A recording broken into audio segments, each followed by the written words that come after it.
I think we got this up here running. Let's see. Am I live?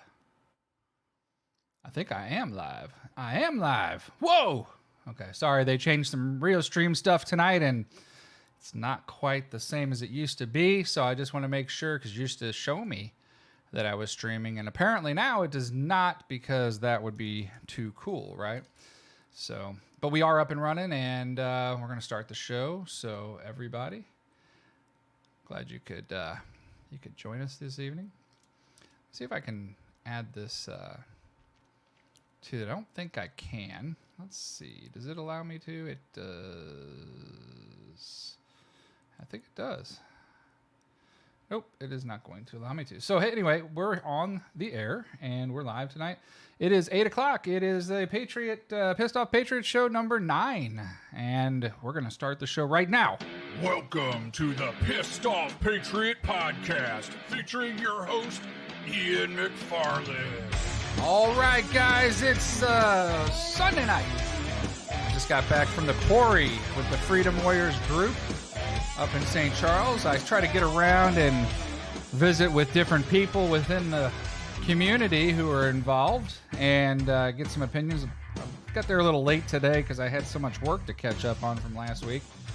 But it was great to see some of the people, Cindy, who organizes the group, and several others for about an hour. And I just want to thank them for always inviting me out. It's a great group of people, and they definitely got some stuff going, which is great. And they're keeping the check on things. They got speakers every month. So their group is called Freedom Warriors. You can find it on Facebook. The one nice thing about Freedom Warriors is every month, at the end of the month, I think it's the final Sunday of the month or the third Sunday of the month, they have a meeting at the quarry in St. Charles. It's a little winery place, I guess, with food. And they invite out like several mainstream politicians, maybe people who are getting ready to run for an office out there. So it's a great place to go and meet people like-minded. I think they said they had about 50 people there today. They had 3 speakers that spoke for a very long time. But they've had people, like Scholler and some of the other senators out there. They've had Mark McCloskey out there. That's where I originally met Mark. And we had a great conversation. The guy is just down to earth, and we talked quite a bit. He's really into cars. I didn't know that, really. And we were at the car show, the European car show a couple weeks back, and here's Mark. Hey, what's going on? How you doing? I said, man, what's up? So I didn't bring my car out to the car show, but we were there with some friends, and we had some fun, and it was a wonderful car show. So if you ever get the chance to go to the European Auto Show down there, I think this year it was held at Mini. Normally it's in the Chesterfield Valley area, but I think they realized that they need to centralize it more because a lot of people weren't coming from the other areas because it's so far away to get out to Chesterfield Valley. So with that being said, we have a couple of interesting guests tonight. The first person I'm going to have on, the group I'm going to have on tonight, with the spokesperson for that group is called the We the People group. And her name is Marcella. And she is part of the We the People group, and she's going to talk to us a little bit about what they're doing and their organization. And then we have a special guest, and I'll introduce that person at that time. But we'll start today. Right now, we're going to give her a call real quick, and we're going to get her on here. And I just want to remind you all that we have a meet and greet coming up for the McCloskeys at our shop, August 14th. And that is a Saturday. It starts at 11 a.m. Mark McCloskey, his wife, will be there. They'll be handing out signatures, meeting people. So if you want to come by, we're going to have some food and drinks. You can go to our page at Modern Weapon Systems, and you can find that event. It is pinned to the top. Please go there. Let people know you're going. I think we've invited several hundred people. I know there's hundreds of people coming because I've been told a lot of people aren't on Facebook like they used to be, which is probably a good thing. And we are seeing a severe downturn, actually, business-wise from Facebook, which is kind of cool because that means people are waking up and they're not going to sit there on these mainstream media platforms and continue to have, their rights and their freedoms taken away by big corporations. So, anyway, let's get to Marcella. Hang on one second. Let me give her a call and get her in here.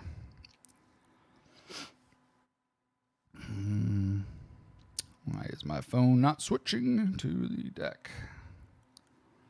We're going to have to turn her off and turn her back on. And bring her in once my phone reconnects to the deck here. Hey, give me 1 second. I got to get you in the deck. I don't know what's going on here. It's not catching it. All right, well, this kind of sucks.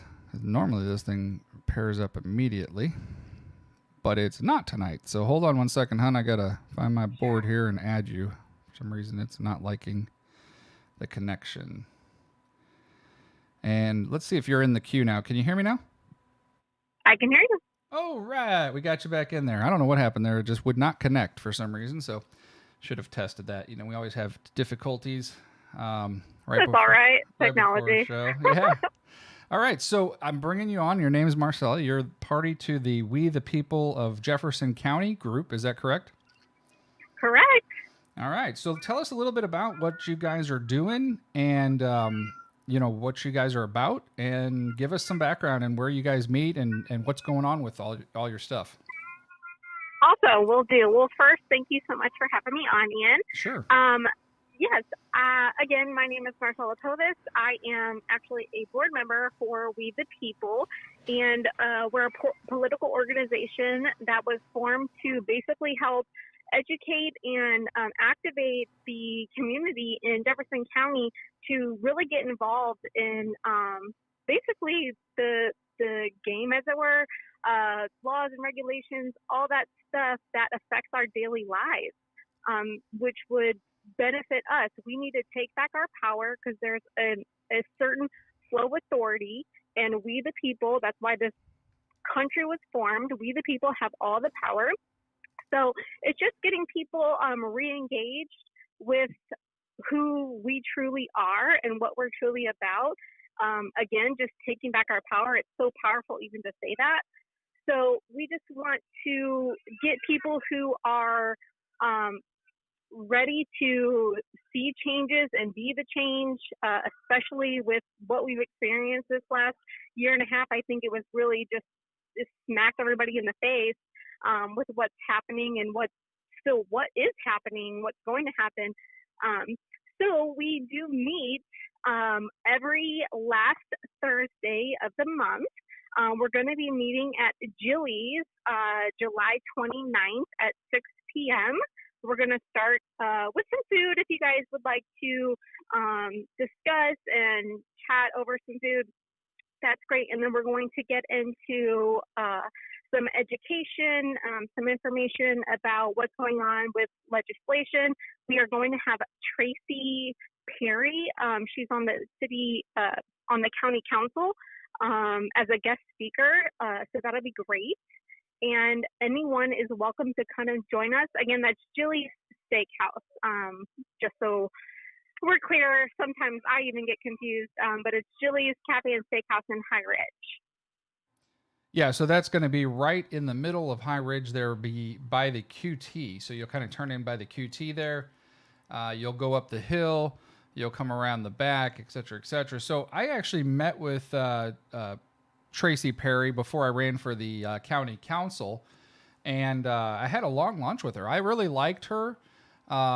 Some of the situation that happened there with the vote really makes me question a little bit about her, but I'm hoping that she learns the difference between what she's been dealing with and what she actually should be dealing with, and corruption that she's being blinded by down there, hopefully over the next year, because I have a feeling that there's going to be some challengers that step up to take her out if she doesn't change. Absolutely. And I would really encourage, I think we all, especially anybody in the organization, would encourage you to be present, any individual to be present and ask her questions. Ask her the tough questions too, to see where she is, where she lines up now, and what she intends on doing in the future. That way, we have an ability and a power to say, this is what you said, and hold her to it, hold her accountable. Yeah, it's really important to hold people accountable, especially when you're dealing with such a position. I mean, she is party to basically the House of Representatives for the county. So if she's doing things that are corrupt or she's involved in corruption down there, that affects everybody. And a lot of these people that are involved in this corruption, these younger people that are getting into politics now don't really know the grassroots of the corruption of Jefferson County. And it goes back many, many years. Back when I ran for state rep the first time, these people are just dangerous, and they just have a greed for power. They don't care if they destroy the county. They don't care if they steal from the county. They don't care if they do illegal things. They don't care if they cover it up. They don't care if they hide it. And that's one of the things that we've been discussing on several bases with your group, is getting organized people to run for these smaller positions to take our county back from this corruption. And that's what you guys are all about. Absolutely. And we want people who are liberty-minded, who are conservative-minded. Again, that's why we want to get people educated on the truth as it pertains to the state constitution, even our city charter, to get people aware of those things are in place. And if we have people in office now that are going against those things, or even if there's bad policy or something like that, we need people who are going to fight for the people in office, and not those greedy, power-hungry individuals that we are now acutely aware of, again, just because of all the stuff we've been through, even though it has been happening for such a long time. Yeah, it's actually really bad. And it's getting to the point where some of the bigger people out there are starting to actually recognize how bad it is, and they're wanting to finally kind of step up locally and kind of help make sure it happens. But they've expressed their opinions that if they get involved locally, that they need to have the right people in place to make things change, for the better, and keep it from ever happening again. So I know you guys are also extremely intertwined with what's going on currently in the health department situation. And can you give us a little background of what happened this week and what's been going on? And, kind of expose that to the public, because I know that the only paper down here, The Leader, doesn't really report on anything factual except for kind of liberal-based media or power-hungry rhino media, I guess you would call it, versus the truth. And I wish there was somebody down here who would start a newspaper or like a gateway pundit for Jefferson County. There used to be a guy that did it, but I was hoping that someday we would have some guy that would come out and would just start exposing the lies of the county. And I think he may still do it. I don't know. I haven't seen him on here for a couple of years. It used to be Jeffco Penknife. Are you familiar with him? I'm not. Yeah, so he was but very... I feel like, yeah. Go ahead. I was just going to say, I feel like that would be one of the questions we could ask people as they're coming to our meetings. Do you know anybody, or are you that person? Want to? Do you have the time to? Would you like to invest time in exposing the corruption that's going around in our community? Yeah, and it may even be something in your group you can actually make, like a local news channel that allows people to go there and see what's really going on, and what the report of what's really going on that isn't biased to the power hungry or the power grab or the left wing media. Somebody neutral who can write a story once or twice a week. Right. That's actually a great idea. I think in Franklin County, so We the People is actually Missouri-wide. It's statewide. So every county has a chapter. And I believe it's the Franklin County. Don't quote me on that. But Franklin County has come out with a publication called The Watchdog, which allows for information, like you said, that's kind of unbiased, but just the truth. So those communities can see what's happening even locally and statewide as well. That sounds like a great deal. I mean, there's a tons of wealth out there of information, and there's a lot of people that know a lot more than I even know. And a lot of people say I know a lot, but I'm just learning a lot from all of you. But there's a ton of people I've spoke with that are party to your group that have been busy doing politics for 15 years and have always been what they would consider to be the dark side of politics, libertarianness, far right constitutionalists. We're supposed to be the crazy people, but in all factual, nature, that's not the case. these people are very, level-headed and solid mind. Right. And I think it's really great that we have such a diversity of people, a diverse age range of people coming to our meetings, coming to our events, whether they're in their 60s or 70s or in their 20s and 30s. So that's amazing, because this torch of liberty needs to be lit and continue to be lit, and it counts on us, we the people, to do that. So kind of back to your question about what has happened recently with the Jefferson County Health Department, especially with these mask mandates in St. Louis County coming tomorrow. And dare I say, as we all know, Kelly Volmar could not want more to follow St. Louis County and what they are doing. So in this last week, it's actually come to our attention that so many things have been happening in the background, and people are talking to people and getting things moving, that the Attorney General, Eric Schmidt, is actually investigating the Jefferson County Health Department for several requests, sunshine requests, things that have just been happening, like, for example, monies spent on, I think it was contact tracing vans or something along those lines. Those vans were never delivered, that sort of thing. Or there was even a time where we were at the Jefferson County Department protesting, and Kelly Volmar had cement blocks put up so that we could not get close to the building, to just be there and be present. It was raining that day. Anyway, there's so many things that have happened with the Jefferson County Health Department that us in the organization have submitted complaints to the Attorney General's office, and now he's really starting to get moving on actually investigating them. Yeah, and so that that kind of comes from, I guess, pressure of a couple of you guys, and then Sue that we had on like a week ago, or actually it was 2 weeks ago, because I didn't have a show last week. I was really lazy, folks. I'm sorry. And we talked a lot about that, and we both attended this really good running for office campaign type training course. And, one of the things that guy brought to light was you got to really rattle the cages of these people. If you don't, they don't care. And so making that phone call, if they get a phone call, essentially they know one person's mad, there must be 10 mad. Okay. And so this really works to really blow up phones and tell people what you think. And clearly that's what's going on with St. Louis County. The AG's phone, they said, I think Friday night reports were that the phone was ringing off the hook all day. Which would make sense because I actually contacted them about a matter that I was checking on, and they were, not answering their phones. And then I saw the mask mandate thing, and I was like, oh my gosh, okay, that's why we're not getting through.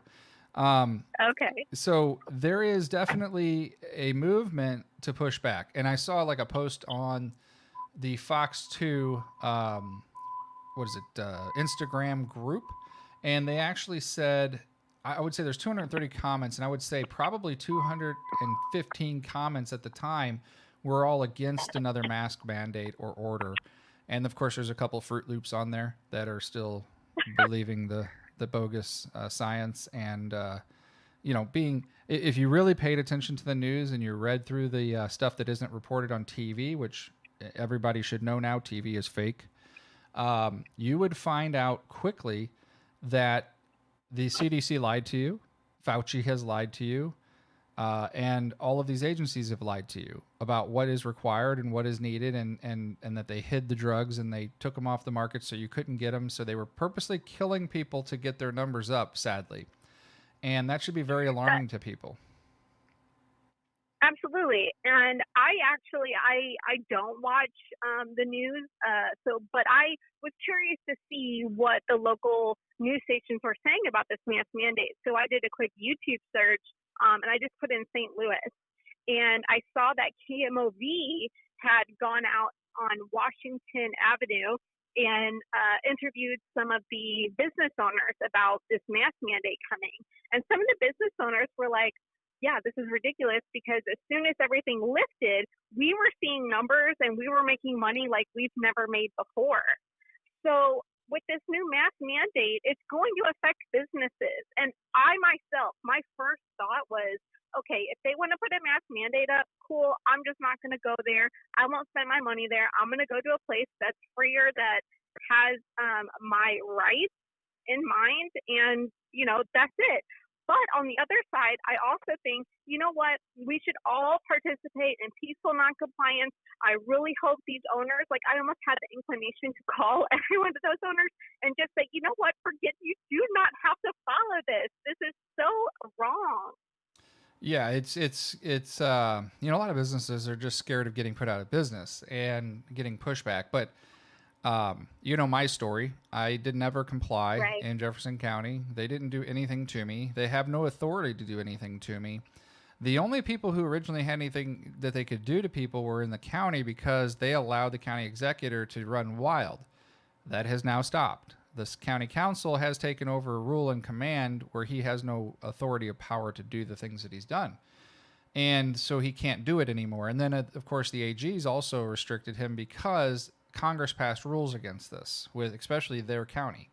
The amount of people that they damaged is ungodly, and I do hope that people eventually file lawsuits against them for damages and win, so that they can bankrupt the county of St. Louis County even further. And I do hope that that the other counties pay attention, because it will come. People will finally file suits for damages, because I've heard this week that some of these businesses out there that were told they were going to get PPP money actually did not get PPP money, or they were told that they would get forgiven and they did not get forgiven. And so there's going to be massive lawsuits against some of these companies that took millions of dollars or hundreds of thousands of dollars worth of PPP money that are not getting it back, because they might not be in line with what they consider a supporter of the current administration, or we could refer to it as regime. Right. It's those strings attached. And I, for one, I wasn't willing to do it. I remember getting the paperwork, because I actually did have a business in St. Louis County last year. But as of March 13th to April 30th, not one phone call, not one person into my business. And I had to close down, because I had just opened it in October of 2019. So, yeah, it was terrible. Yeah, you should have the right for damages then, I would think, because you didn't close on your own. You closed on the fact that people weren't willing to spend money or go out because they were told lies and deceit. And it's really sad. Exactly. I mean, this will eventually become a class action suit, I'm pretty sure. So you said you were in Jefferson County, or you were in St. Louis County? No, I was in St. Louis County. Mm-hmm. Okay, yeah, that's a shame. What did you do, by the way? So I have a business. I still have the business. It's called Natural Journey.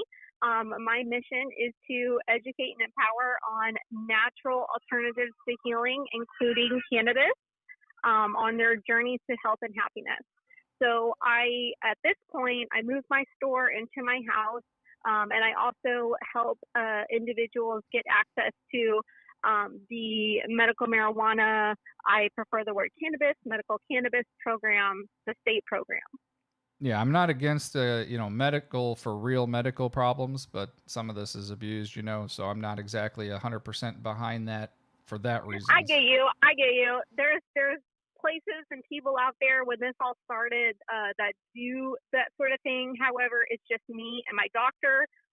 We fully vet and ask questions. There have been people who call me and they say, "Oh, I just want my card." And I'm like, "Well, you need some medical records, some medical documentation of what's happened or whatever." And if they can't provide it, we don't offer it. So. Yeah, I mean, I understand, like I said, there are people that really, really do benefit from the use of cannabis for legitimate concerns. But when it becomes a taxed for profit situation and people run out and get a card and they can go out and get high all the time, that's really bad for the economy. Not in the situation of needing it for real health situations. I agree. I agree. Totally. Just to clarify, since we're on the subject of marijuana cards, because a lot of people call me lately and ask this, and I'll tell you too while you're on the phone. So because it's still considered a Class 1 drug under federal law, The NICS form does, in fact, ask if you are using or you are a user of unlawful marijuana. And so just so you are aware, if you do get a card, you are essentially prohibited. And if you do use, you're also prohibited from firearm ownership, which is a shame. But keep in mind that just because the state says it's okay doesn't mean the federal government says it's okay, and the NICS check goes through the federal government. So therefore, while a cop may not take your gun from you if you're high and you have marijuana on you and you have a card, if it goes to a federal level, you could be charged with unlawful use of a weapon under the law that a class 1 drug is marijuana. Now keep in mind that cocaine and other drugs are actually class 3 drugs. So isn't that crazy? Well, I agree with you. It all is very confusing. But as we are learning, right, that in being taught correctly, the Constitution and the proper flow of authority, really government doesn't have any say in what drugs should be legal or illegal. And the federal government really overreaching and saying this is unallowed or not allowed because you're in this program or not in a program and you're legally using or illegally using.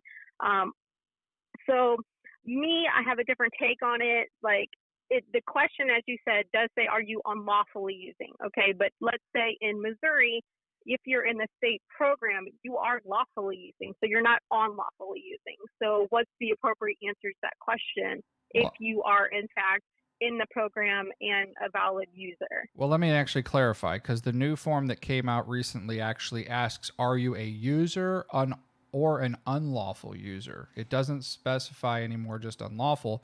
It does, in fact, say user, and it says including for recreational use is actually using. So it does clarify very clearly. I'm not, like I said, I know what you're saying, and I totally agree. The encroachment of our government is out of control. Sure. But I do want to warn folks that if you are caught with a firearm and you have a medical marijuana card, and maybe you have like a half ounce or whatever it is that you do, and the feds get involved, the ATF gets involved. Let's say you strike somebody with your car, you have a gun on you, you have drugs on you. The state of Missouri, prior to SEPA, would have involved the agency, okay? SEPA kind of cuts that off. It doesn't allow them to get involved unless it's a direct, like, violent crime that would be a federally charged crime, okay? And they can't share. Thank goodness.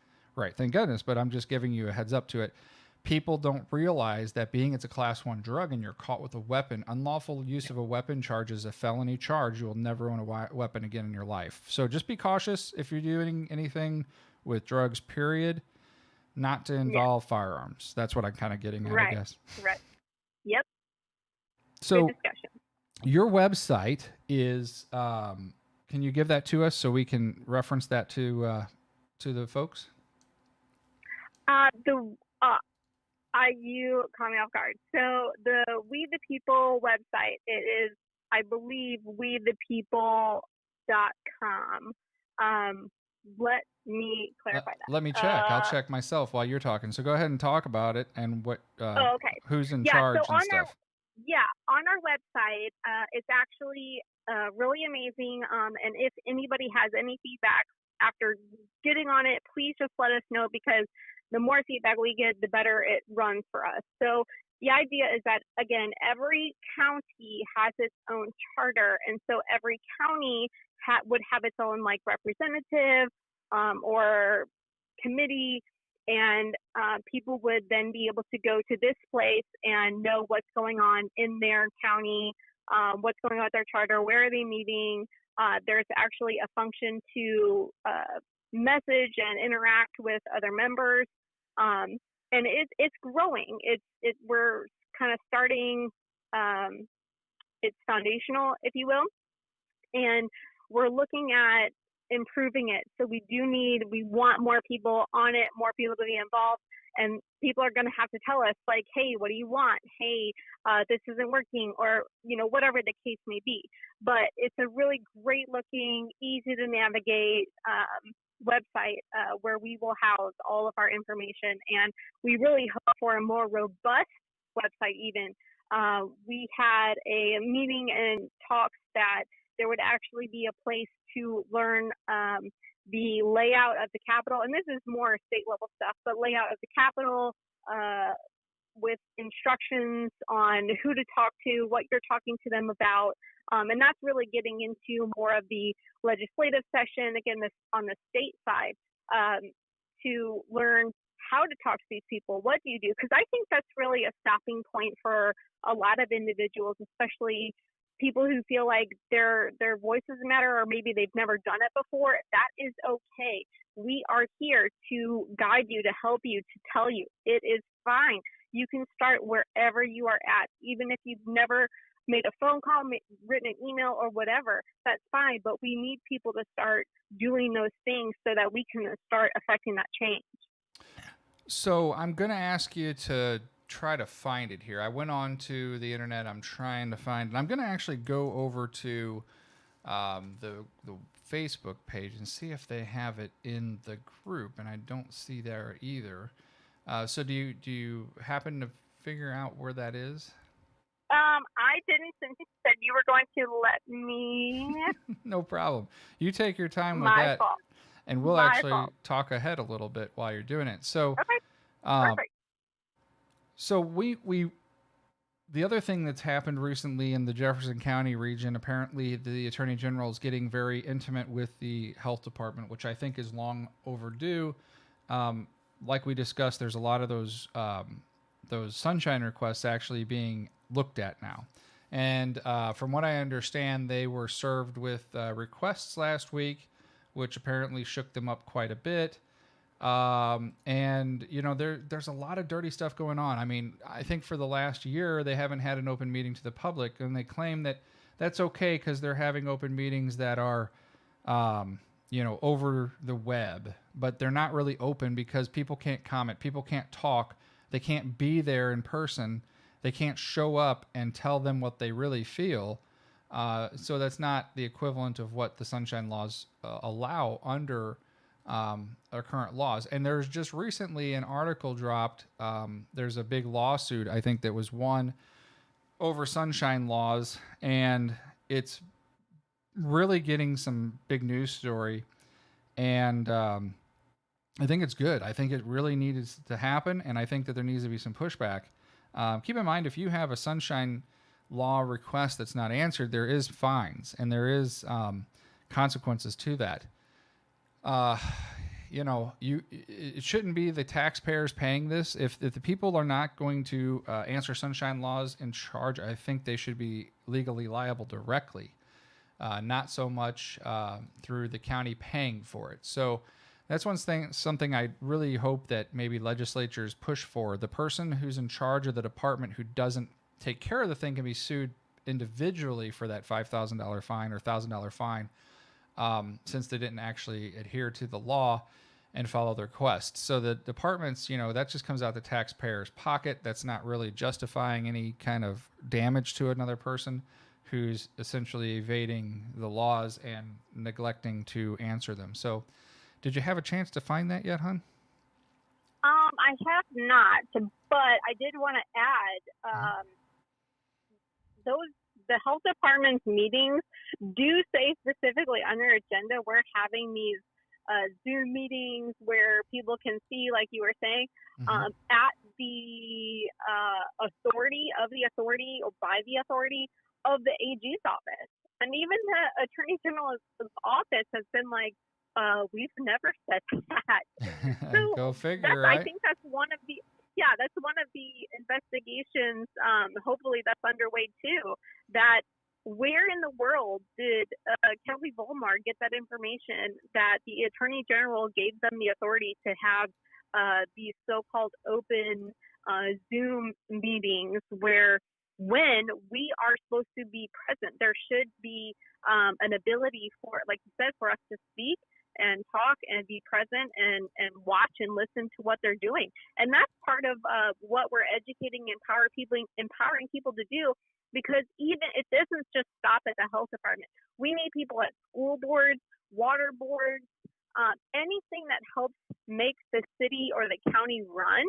We need people in those seats. We need people at those meetings because we need those elected people to know and see us there watching them and asking questions and know that, oh, these people from We the People or whatever, they're going to report back. And our organization's growing. And again, we're just watchdogging everybody. And that is the point. That is where we will see things start to change when we start, again, holding people accountable, holding these elected employees accountable.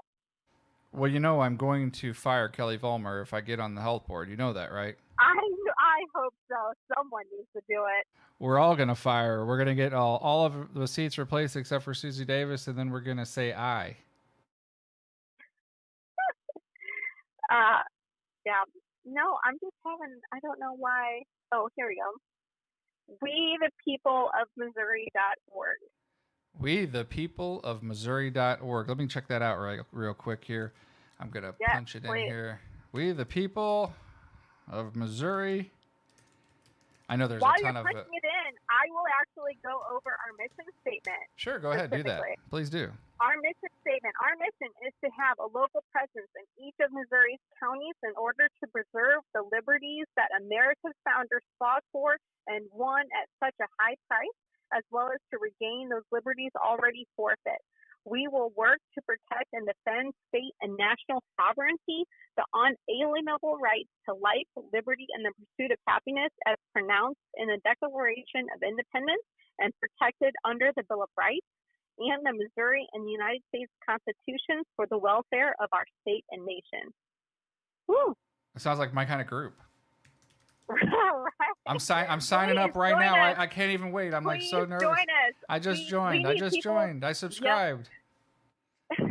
We need people to get organized and activated. Yeah, it's really good. And you guys are meeting on what day again at Jilly's up here in High Ridge? So we can make sure. We meet the last Thursday of every month, but this month, July 29th, Thursday at 6 p.m. at Jilly's Cafe and Steakhouse in High Ridge. Grab a piece of paper. Everybody, grab a piece of paper, or you can grab your phone, I guess, too. Grab the phone, put it in there, so it's August 29th, right? Nope, July 29th. Oh, it's July. Oh my God, it's next week. Let's see here, July. Yep, it's just in a few days. 29th at what time? 6 p.m. 6 p.m. Okay, guys, I'll be there. 6:30. I told you 6 o'clock's too early for me. You guys got to get it to like 6:30. Oh, okay. So we actually changed the format so that it quote unquote starts at 6. We'll have people get there at 6. Eat first. We'll talk and discuss, and then the actual meeting will start around 7. And Miss Perry will be there. Is that correct? And yep, Tracy Perry will be there this week. That's great. I'm going to talk to her and see how she's doing. See if she's figured out the game yet. Good. Like I said, it's going to be, it'll be interesting to see. We're hopefully have a lot of people come and ask her, like I said, the tough questions about where she aligns, what her thought process is in her position and what she's going to do for us.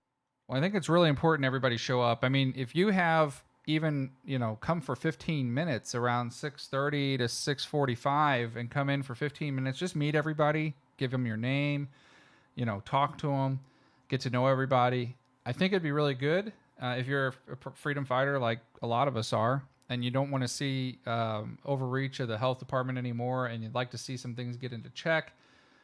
These are the people that are really busy. The one gal who's one of the heads of your group is like down at the House of Representatives and the Senate all the time, visiting them, telling them what to do, what we want, talking to them. And then there's talk about a petition possibly for some audits that may come up eventually.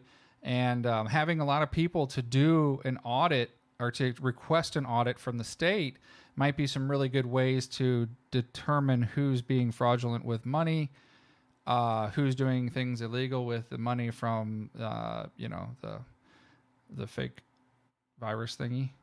And right. If we can do that, that puts a lot of people in check. And I know there has to be corruption everywhere with that. And if they don't see it, then we need to make sure we request an audit directly so that they really look at it, because a lot of that money was supposed to be divvied out to the businesses hurt the worst, and they didn't. They gave them to their buddies, and they gave them to people who weren't suffering and got some backdoor deals.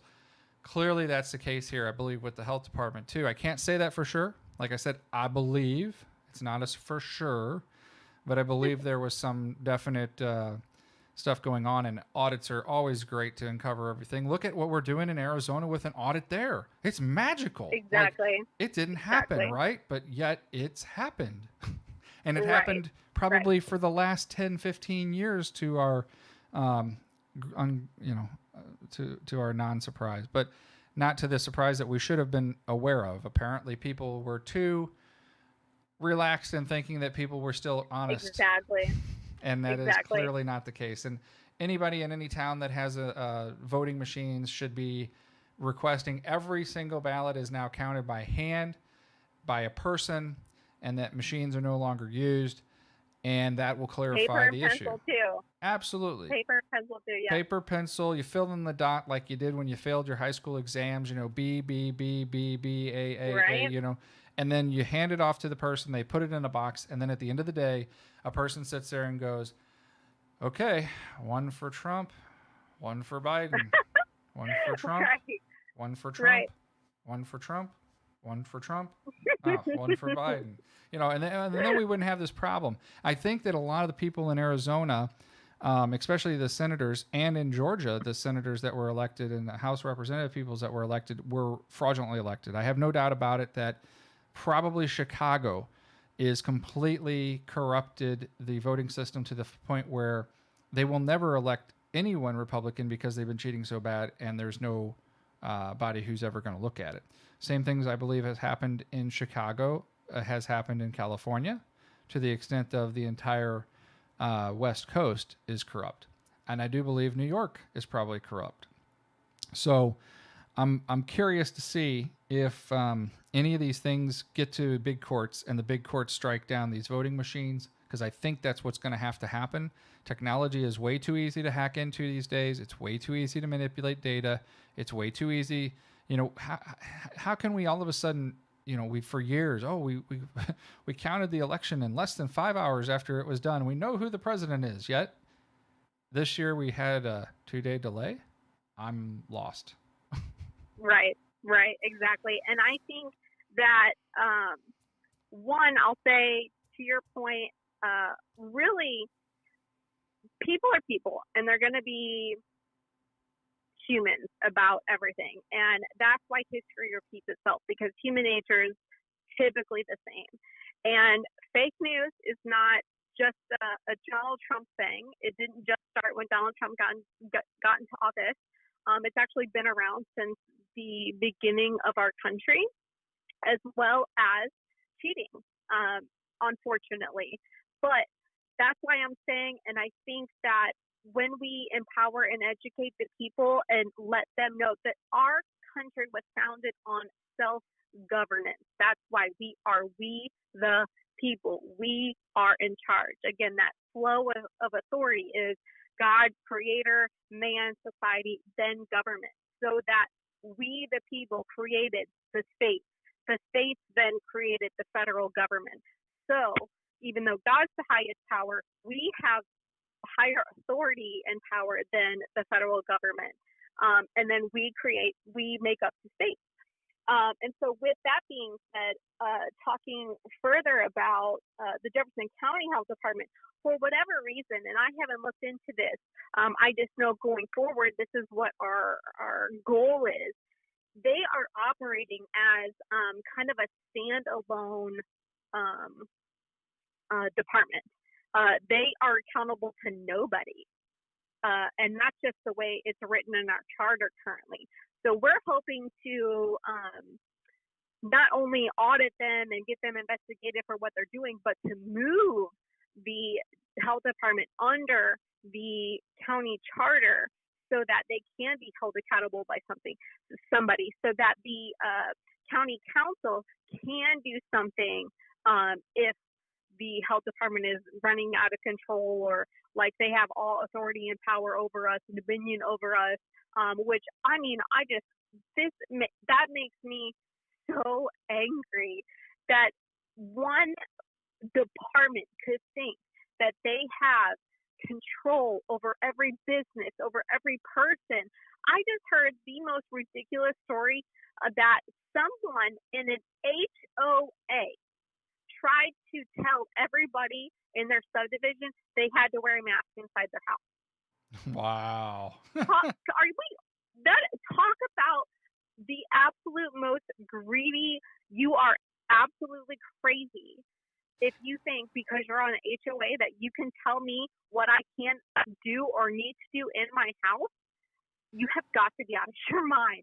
So, and that all ties into people are people. They're, for whatever reason, whether they're operating out of that fear, the fear that's being driven into everybody, or just that desire for the power, and they're hungry for the greed, that they can make those kinds of decisions for other people is absolutely mind blowing.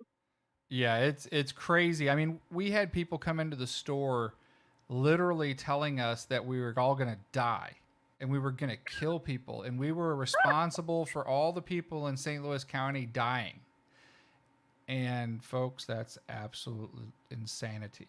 Crazy. And people are still saying it. Yeah. So I got off Facebook a while ago just because it really does, just so many people still have that mindset. But my mom was over just the other day and she was on Facebook and people were saying to her based on her comments like, oh, well, I hope you get on a ventilator. I hope you die or whatever, because she was just saying it's your choice. Like if you want to get, whatever, that's your decision. Like you shouldn't tell anybody else that they need to do it. Yeah, it was crazy. I actually had, so I had they wanted to do some sort of a stress test on me because my blood pressure was really high for a while because of my crazy ass divorce. I'm not going to get into details on that, but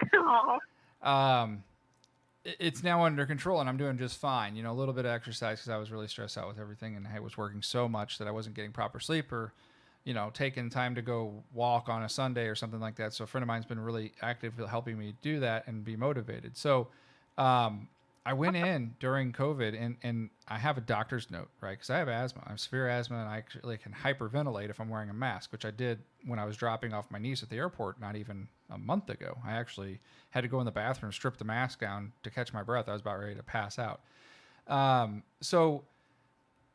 When I went in, I didn't have a mask on. Nobody said anything. Nobody cared. I sat there on the chair for like 25 minutes. They called me back. I went all the way to the room. And then the gal says, sir, you have to wear a mask during this stress test. And I said, well, how the hell am I going to run for 20 minutes with a mask on? I got asthma. I have a doctor's note. It's right here. And this is a signed, professional, written doctor's note from a doctor saying that I have asthma and I can't wear a mask for prolonged periods of time or I can have problems breathing, And they just basically said, well, then we need to give you a vaccine right now. And I said, I'm not taking a vaccine. I said, you guys are all vaccinated already, so, right? And they said, yeah. I said, then what are you scared of? And they couldn't answer the question. And so they talked to the supervisor of the whole hospital. And the hospital, which is Mercy up there in St. Anthony's location, said, well, we're sorry. We're just going to have to refuse your service if you won't put a mask on for this stress test, which is, they hook you up to EKG monitors and stuff, and they make you run on a treadmill for like 20 minutes and monitor your heart. How in the hell do they think that you can do that if you have a medical condition and you can't breathe with a mask on? Are they going to put me in an oxygen mask? Because they didn't offer that.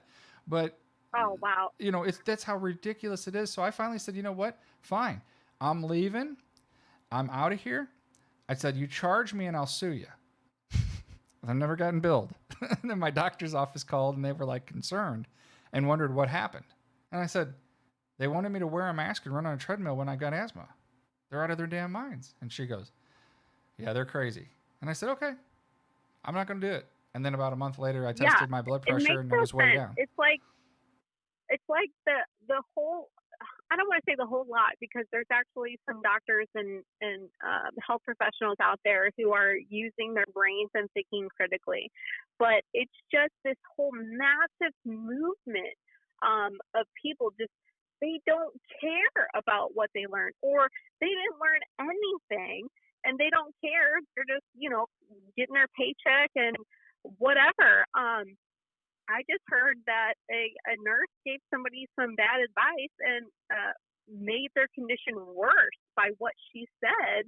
And so it's just, to me, they're just, again, we're talking again about the human condition. Just some people have this strange desire for power, greed, and dominion, really, over other individuals. And it's so odd. It's so odd. And that's why our group, my business, like, we want to educate and empower to use your brain, think critically, make your own decisions. This is America. Wait a minute. You can't do that. You're a racist. Yes, you can. You're a racist if you think for yourself. Say it with me. Wait yes, a minute. You can. No, you'd be a racist. That's the only answer, is that if you do think for yourself or you have a brain, you're a racist. Or a communist. You're a racist. I mean, it's pretty much racism all the time. I will say this. So, honestly, I've been wanting to, I have young kids. My 4-year-old, very smart, but we're looking to homeschool for reasons that we can discuss, to be that I'm not ready. I don't want to put her in public school. I had a bad experience. I think I could teach her better. Better material, none of the CRT stuff or anything like that, no bullies, whatever. Anyway, so I was looking for some materials on liberty, okay? Mm-hmm. So I looked it up, and I was going through the material list, and this is the important part. I was looking at the authors of who wrote this stuff. So one author I looked up, and it was a girl. She had a blog, and one of the first or most recent blog posts was, I've been thinking about race a lot, and I have come to the conclusion I really have been privileged my whole life. And I was like, okay, we're done here. Like, I'm not buying anything from this crazy person, because that's just horrible. Like, again, that feeds into the CRT thing. You want to try and say that this country is racist. I can't get on board with that. I cannot.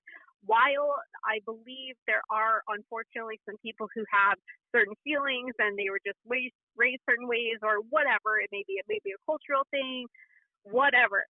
That's their business. If they want to live their life that way, okay.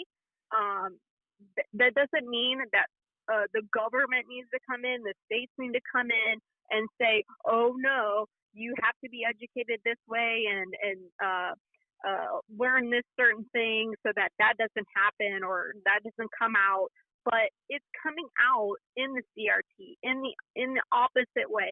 I just watched a kid. I think he might have been in high school, or going into high school or something. I mean, just blew up the school board meeting and said, "You guys are such hypocrites. You cannot teach this one thing without singling out a whole people, a race of people, while trying to promote other races." So with that, I'm done. I'm not going to the school anymore. And maybe one day, and I'm paraphrasing, this kid was so brilliant, and he was like, I'm going to be a president, a leader, or a governor, and you are going to wish you would have been able to say, that kid graduated from this school, but nope, I'm out. I will go to a place that teaches, that is in line with my values and teaches not based on the color of my skin. So, I mean, it was amazing. Yeah, I think I actually saw that. I also saw a family, a black man and woman family stand up and basically say that this is, they're church-going people, and they basically kicked back saying, this is the most ridiculous thing in the world to teach this white race theory thing or whatever they're doing. And that this is going backwards 10, 20, 100 years or whatever it was. I forget exactly, but it was very moving because they gave some history on the black culture. And then they said, you guys are trying to turn things back, 100 years. And I'm not going to have my kids here being taught stupid stuff like this. So this needs to stop immediately or I'm pulling my kids. Kind of similar situation to that kid that you're talking about. And it was really neat. And I think I actually shared that up on my page. But the things that these schools are doing is just insane. And this is why it's very important to get involved in an organization like yours. Even if you're just keeping in touch with these people and you get the information that you need, these people are very good at understanding how to get, or what you have to do, when you have to do it, and how you have to do it. So if you are interested in running for one of these school boards, to get rid of someone who might have that kind of viewpoint and get these kids taught well. I moved down here to Hillsborough to have my kids in a school that I thought was a very solid school for a very balanced education, and there were lots of kids of different diversity throughout the school, but the kids there actually seemed like they got a good education. I grew up in St. Louis County, and people think that St. Louis County school is one of the best schools around. By who? The people that they paid the most to give good ratings, because I came out of that school and I don't think that school's that good at all. I think it was horrible compared to what I've seen from my kids. Agree. So it really goes to show that while you can be important people and, get involved, like here's a little story I'll give you. So the guy who owns the clubs over in East St. Louis is a customer of mine. He's a very nice guy. You can look him up. 20 plus years ago, he ran for the Melville School Board president. Okay. Now imagine parents being like, what? The guy who runs the strip clubs is going to be the president of the school board. They gave him so much pushback. It was in every newspaper. Everybody got involved. But you know what was funny? The people who really knew him knew he would get the job done because of who he was and what he does. He's a very successful businessman, not just in that part of the business, but in several different avenues. So he talked about it. He didn't have anything to be scared of, and it's the same way I am. If you got a picture of me flicking somebody off 20 years ago at a caucus, fantastic. Show the world, and I'll tell you exactly why I did it. I don't care, and you should feel the same way. Nothing is too big of a problem to expose you. Who cares? I'm a normal person. You're a normal person. I'm nobody special. I'm just a guy who's tired of the crap, and I'm done giving them free reign of it, and I want to step in and do something. So that's why I'm getting involved. I hope that there's more of me out there, more of you out there that are willing to step up, learn about what to do. If you can't do the school board and you can't go to the one meeting a month, come down to these meetings and meet people and help organize to get those people that will elect it. It takes people, it takes information, it takes being able to get the word out. So there's always a job for you, even if it's a small job on the time that you have available, you can do this. Now let's get back to this guy. So he actually ran for the school board and he won an overwhelming majority. And you know what he did? He is still today named the best school board president they've ever had in Melville. Man. In 20 years. You know what? And that's amazing. And with that being said, it really doesn't matter your lifestyle. While it may look bad, I guess, for some people, especially if he's in the school and that sort of thing. And I'll tell you another story. I just heard about this. There was a porn star at a Turning Point USA event, and they made her leave. And I cannot understand why that organization would do that. They tried to say, well, it's because there was some young people there and she shouldn't have been present and that sort of thing. But I think you believe in liberty and freedom or you don't.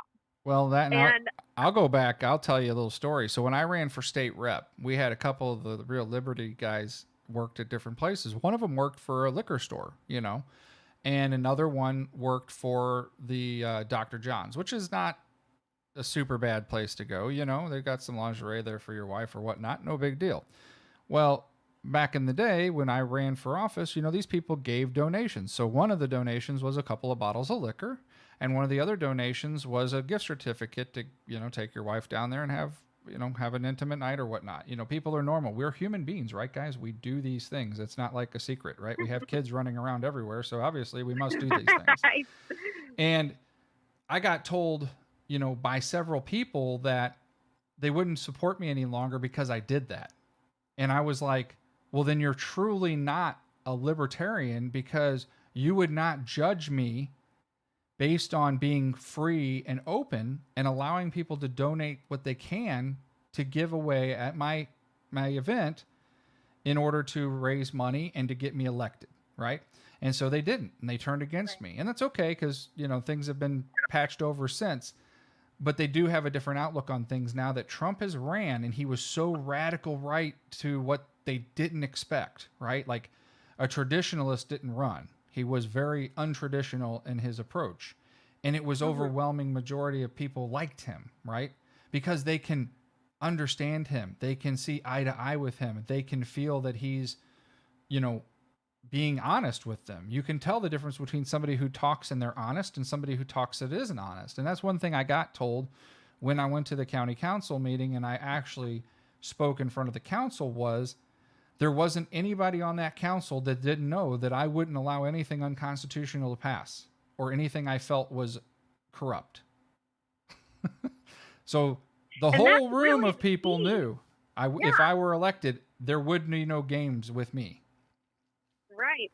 And as I said, I mean, it was really unfortunate that they made her leave. She spent money on her ticket, on flying to wherever it was being held. And it's just, I really thought it was unfair. And it was really kind of a poor decision on Turning Point USA, even though they're a great organization. And they really help educate the younger generations about liberty, the constitutions, and those sorts of things, and conservatism. And so, like I said, it's either you believe in the Constitution or you don't. That's right. And as Americans, we have a free spirit. Okay, we are cut from a different cloth, and it's not a racist cloth. Our country was not founded on racist ideals or racist people. I cannot stand that narrative of this country was based on that, and that's not at all what we were founded on. And it's really time for people, as you said earlier, just to wake up and get involved. If you are tired of this stuff, or if you are tired of somebody else who you don't even know at this point, who's governing and telling you what to do with your life, it's time to get in this organization, join We the People, get activated, show up at these board meetings that are held every month, be it, again, the school, the water board, the health board, whatever.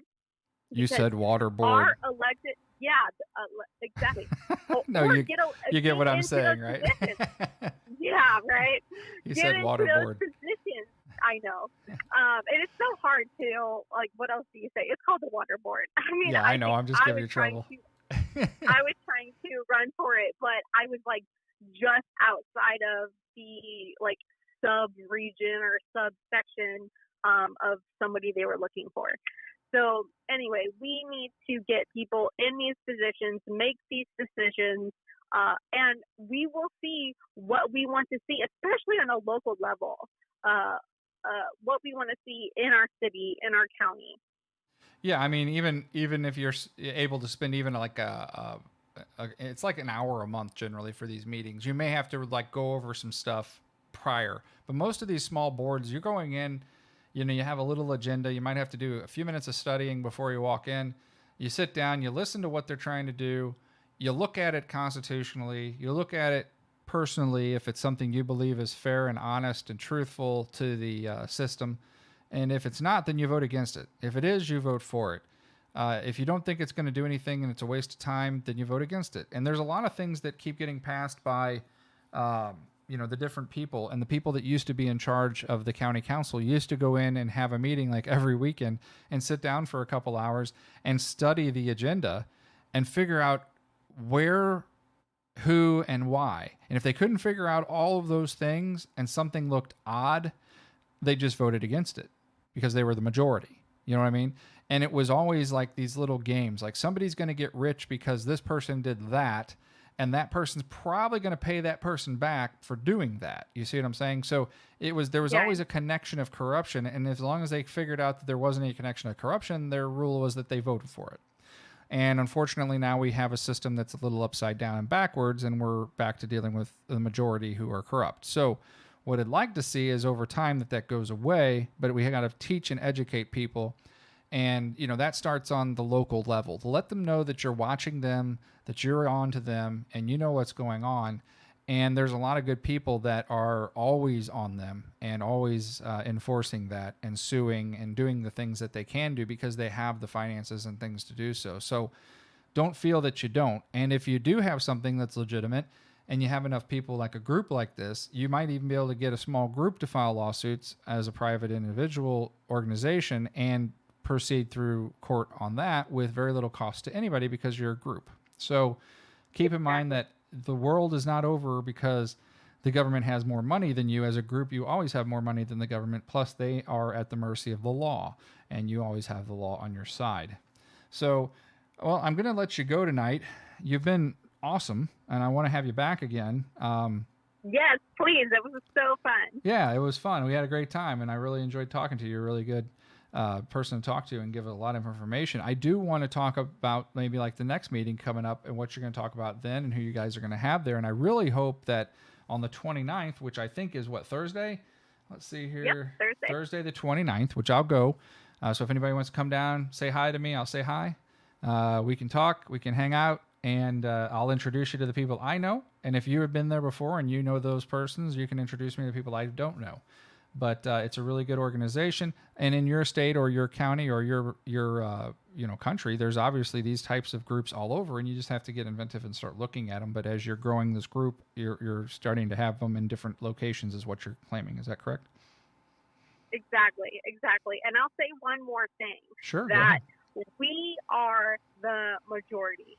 Don't let anyone tell you differently. Again, Americans, we are cut from a different class. We have a spirit of freedom, and the liberty is so important to us. In our core, it's so important to us. It's just time to get organized, get activated, join groups, ask questions, have discussions with your neighbors. Come have some fun with us. Like Ian said, he'll be there. I will be there. I'm actually hosting the meetings. So you'll be learning and hearing a lot from me, and I'm so happy to meet other liberty-loving patriots that I live around. Okay, so that's Marcella, and you're with WeThePeopleOfMissouri.org, or We the People group. It's based out of Jefferson County, started there, but it's on a bigger volume. You guys go to the Senate and the House. I know you have two parties that go down there quite a bit. We're locally involved here. This next week on the 29th is Thursday night, starting at 6 p.m. will be dinner, 6:30 approximately. The meeting will start a little bit maybe later. They're going to have one of the county council persons there, Miss Perry from Festus. And so if you'd like to talk to her or find out what she's doing or ask the hard questions, that's a great place to go. And it's at Jilly's. That's in High Ridge behind. At Jilly's, yep. Yeah. At Jilly's Cafe and Steakhouse in High Ridge. Yeah, absolutely. Right behind the QT. So if you turn left to QT, you go up the hill. It's in the big white building to the back. You can't miss it. There's a huge sign on Highway 30 for Jilly's. And I hope that you all come out to visit. If you would like our post, share it to your timeline. And share the WeThePeopleOfMissouri.org to your timeline, too, to let people know that it exists. There's also a Facebook page. And can you tell us what that Facebook page would be called? Yes. So there's several Facebook pages because they are congruent with each county. So if you look up We the People Jefferson County, we're there. There's a We the People Missouri, and then a We the People for every county in the state. Perfect. Yeah, that's great. I'm glad you guys have gotten that 501c knocked out and you guys are really moving forward. It's good to see. I know that one of the other parties I spoke to this week has also just recently started a 501c. So we've got two of them now down here fighting in Jefferson County, and I think we're going to kick some butt at the next election. And I hope that you'll join us in running for a possible position, even if it's small. Oh, yes, sir. Absolutely. Are you going to fire Kelly with me? Oh, man. Oh, that would be so great. I would love to. Nice. So she's going to run and I'm going to run. And then we need one more, and then we can wipe out the county health department, take over, and we can turn this thing under the charter and make sure that it's fixed. We need to get some county council persons in there too. So I may run for the county council prior to that. And if I can run for both, I will. I don't know if I can. I don't think I can if I'm running for council. But if I don't make council, I'm running for that too. I hope that if you do go and vote for a county council person in District 7, that you'll keep me in mind. My name's Ian McFarland. I own Modern Weapons Systems, and I'm just a patriot like you guys. And I'm a pissed off patriot, damn it. Right?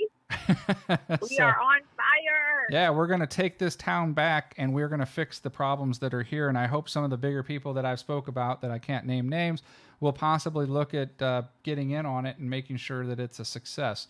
So, hey, I really appreciate you coming on tonight. Thank you so much. Thank you so much, Ian. Absolutely. Thank you I'll so see much. you on Thursday. All right. Sounds good. All right. Take care. Thank you, hon. So that, again, is wethepeopleofmissouri.org. Great group of people. And that's Marcella. She'll be at the meeting on Thursday. I hope you join us at Jilly's in High Ridge there behind the QT. 6 o'clock is the start time. Grab some dinner from a local small business owner, and then come into a meeting and check it out. You'll hear from one of the county council persons, and I believe there's one other speaker. And we're really excited if you will join us. So I've been going to their meetings here and there, but it's really hard for me to get down to where they were having them. So they've compensated by allowing us to have that meeting a little closer to home. So I'm thankful for that, and makes it easier for me to get down there because I have to close the store. And so I'll be a little bit late, but I will make it. I promise. All right. So second guest of the night, and thanks guys for listening to the show. We're going to have a real quick one with the second guest of the night, maybe 15 more minutes, and then we'll close this podcast down. What I want you to do, though, I want you to like the podcast if you're enjoying it. Give us a thumbs up. If you would, share it to your timeline, because getting this out and getting more people to listen is how I can grow this and make more people aware of what's really going on around town in the Missouri area here. And we'll start to talk more about national politics maybe when it gets closer to midterm stuff. But it's so crazy right now. If I did national politics, I'd have to do a talk show every single day because it's insane. The amount of crap that's going on right now in this country on a daily basis is absolutely unfounded. And on one place I will tell you to look is the Gateway Pundit. It's got a great news source. It's actual real news. It's not tampered with news. It gives you actual factual data, actual factual stories that can be traced and checked, and not this nonsense that they just wing and make up.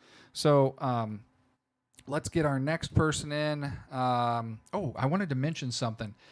I want to talk about that at the end. Well, maybe we'll talk about it with the next guest. So I can't even wait to get the next guest on. It's going to be so much fun here. So this is a good friend of mine, and we're going to get him in here. So hang on one second. Let's get him on the phone here and bring him into queue. You there? We're going to turn the ringing off until it's picking up. Then we have to play his song because I gave him a code name. I don't know if he's going to pick up. Watch him not pick up tonight. I'd be so upset. It's be crazy. Can't do that to me.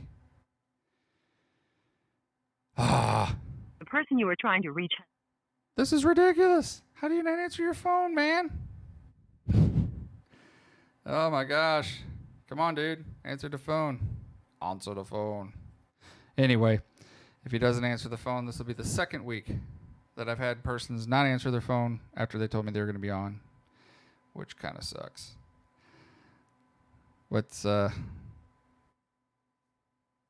Don't know what's going on. Doesn't look like he's going to answer, which is a shame. Actually, I was just watching your show. Well, I was wondering what happened because I was like, I spent all day working on this new theme song for you.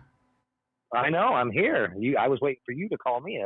Should it have been the other way around? No, I called you. It rang through, went to your voicemail. So without further That's ado, weird. I'm going to introduce you. Okay. So everybody on my show has a little nickname unless you're like a person that calls in, because I don't want my friends to be persecuted, who talk the way that they want to talk. So with all further ado, we need to welcome Karl. He's the $1 million man. Yeah, baby.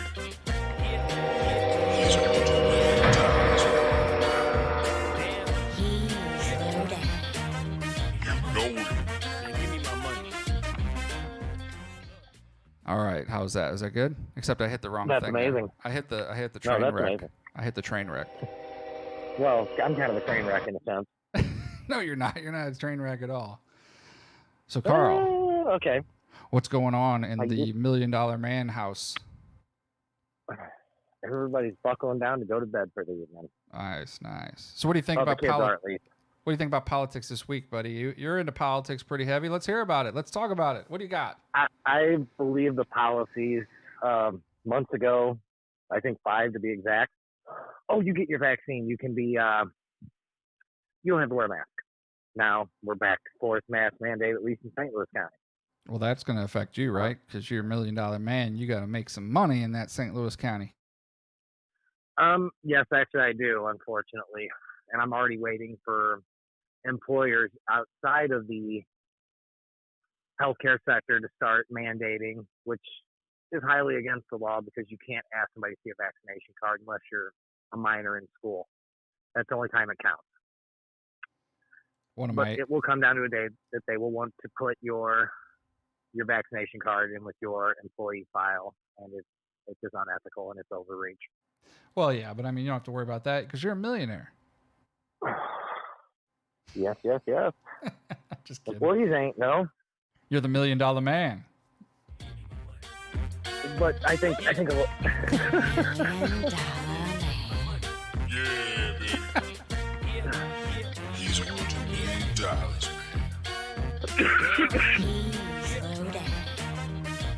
man.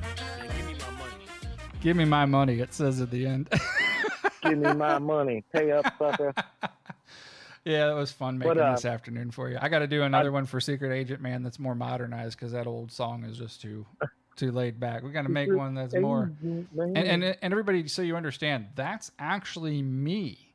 I'm saying all that stuff, except for 2 parts. I had a female voice do those sections, but of course. See, I told you, I am 1% black. I told you I could do black voices. Okay, Robert Downey Jr., calm down. Exactly. Robert Downey Jr. So one of my customers says that we need to make shirts that says Fire Kelly. What? Modern Weapon Systems, Fire Kelly. The Volmer. I know. I know who we're getting at. Yeah, the health department leader. They said I need to make a shirt that says Fire Kelly. I'll wear one. I'll wear it every day. You make me one for 7 days a week, I will wear that SOB. I know you will because you still wear my hat every single day. For $1 million man, you wear the nicest hat in town, buddy. I can. It's an original, and I keep it clean too. I know.